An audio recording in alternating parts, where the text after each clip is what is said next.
On est pas bien là? Si, c'est vrai que c'est pas si mal. Au fait, elle date de quand ta dernière vidéo? Bah, une semaine? Non Barna, ça fait 1 mois. Par mois déjà?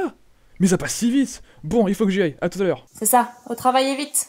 Moi par contre je ne bouge pas, il fait beaucoup trop bon.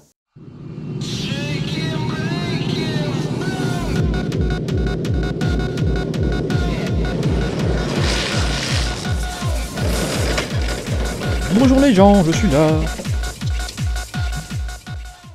Bonjour à toutes et à tous, c'est Barna, on se retrouve aujourd'hui dans l'épisode numéro 13, qui sera un épisode comparatif et remerciement. Dans cet épisode, nous allons bien parler de deux chars, le T14 et le Leclerc. Lequel des deux est le meilleur? Sur ce, bon visionnage. En 1970, l'armée française commence à réfléchir à un nouveau char pour remplacer la MX-30 B2, qui commence à montrer ses limites. Le Leclerc est basé sur la MX-32, qui devait remplacer la MX-30, en résolvant le problème du manage insuffisant. La MX-32 et 40 résolveront en partie ce problème, mais le manage est encore largement insuffisant. Leur développement a servi de base pour le Leclerc, un MBT de 4ème génération qui a mis 5 ans à se développer à partir des premiers dessins d'ordinateur jusqu'au premier modèle livré à Roanne. L'histoire du T14 Armata, alias Object 148, débute en 2010, après l'abandon de l'Object 195, ou bien T95 Black Eagle, à qui le T14 Armata reprendra certaines caractéristiques, comme par exemple une tourelle inhabitée. C'est un MBT de 5ème génération, construit par Ural Dragon Zavod. C'est normal en Russie. De plus, l'entreprise conçut et produisit le T90. Et maintenant, passons aux caractéristiques. Le Leclerc est armé d'un canon JATC N120 à Amlis de 120 mm à chargement automatique, avec 40 obus dont 22 préchargés, ainsi qu'une mitrailleuse coaxiale Browning M2 de 12,7 mm et d'une mitrailleuse ANF1 de 7,62 mm anti-aérienne sur la tourelle.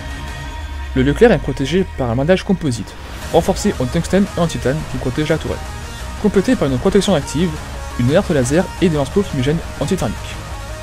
Les versions eau et azur, action en zone urbaine, sont mieux protégées, comme par exemple un grillage qui entoure le compartiment moteur pour contrer les charges creuses, et une ventilation contre les liquides inflammables pour le moteur. Le poids total en ordre de combat du Leclerc est de 60 tonnes. Motorisé par un moteur diesel CACM de 1500 chevaux, pour une vitesse maximale de 71 km/h, ainsi qu'une autonomie de 550 km.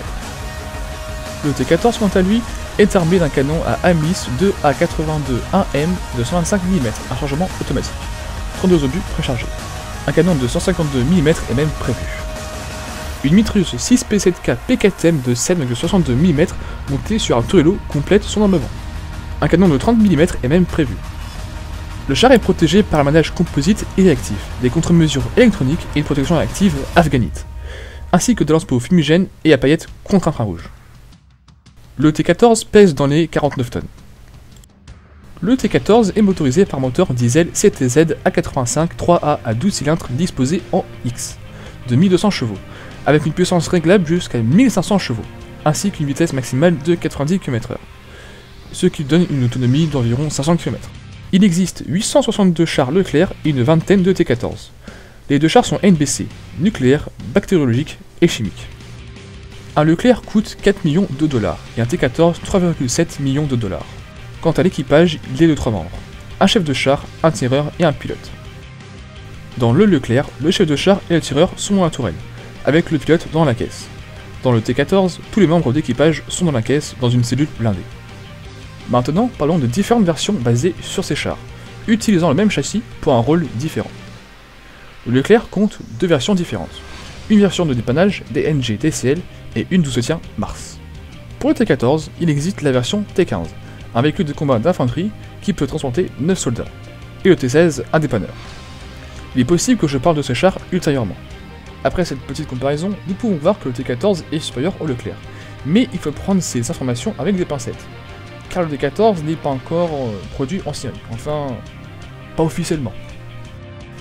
Hey, merci beaucoup de regarder cet épisode, mais avant que je vous laisse, je voudrais vous dire que cet épisode est un peu votre épisode. C'est pour vous remercier de me suivre sur YouTube, voilà.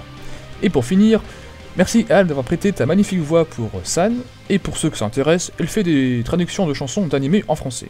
Sa chaîne est en description. Sur ce, c'était Barna, et Paka.